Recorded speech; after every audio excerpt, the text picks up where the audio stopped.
Do you want to know what you're required to disclose after you've seen an inspection report for your home? Do you want to know what you're entitled to as a seller once that inspection process happens? Check out this week's episode of Tom's Take to find out all the answers.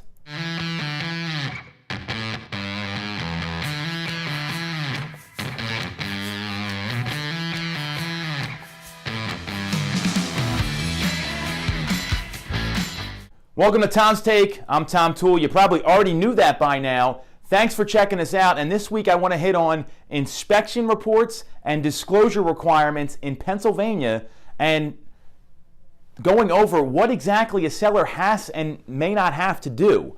So let's run through this in a couple key points and a couple things that agents and sellers and even buyers don't know. Number one, in Pennsylvania, the seller is entitled to a free copy of the inspection report, all inspection reports, not just the home inspection, radon, stucco, septic, termites, whatever it is, the seller is entitled to a copy. That is super clear in the agreement of sale, and a lot of people don't know that because they don't read the contract. Now, the next question is, let's say you can't come to terms during a negotiation, a deal blows out. Well, when that happens, the next thing sellers ask me is, what are we required to disclose? Do we have to give any new buyer the inspection report? And the answer is no.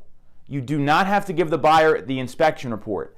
However, I found it's usually best to because there's usually nothing to hide or you're going to address those issues. However, you're not required to give a report, especially if it's a bad report, which I'll get into in a second. The only requirement with real estate disclosure is the seller is required to amend the disclosure with any known defects to the property. So that's when you actually go through, update it with anything that was found, and let any new buyer be aware of that. So that's the requirement, is updating the disclosure, not sharing the report.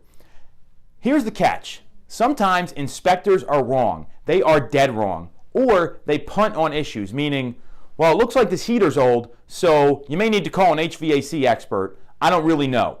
Or the roof could be older, but I'm not really sure.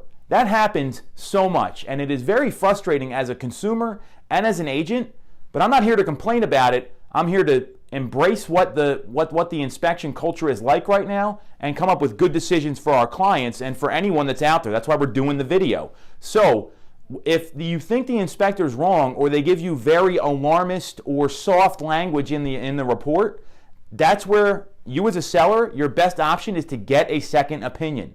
Get someone that is working for you, not working for the buyer. Have a contractor come out or an expert in the field to evaluate what's going on to really understand, one, what it's going to cost to fix it, and two, maybe the inspector got it wrong. Inspectors get things wrong all the time, and it's important to acknowledge that. So get a second opinion, get it in writing, and then you can disclose appropriately. So these are three things I wanted to hit on with disclosure requirements and what happens with inspections. If you've got specific questions, contact me directly, reach out to our team. We're here to help. And again, thanks as always for watching Tom's Take. We'll catch you next week.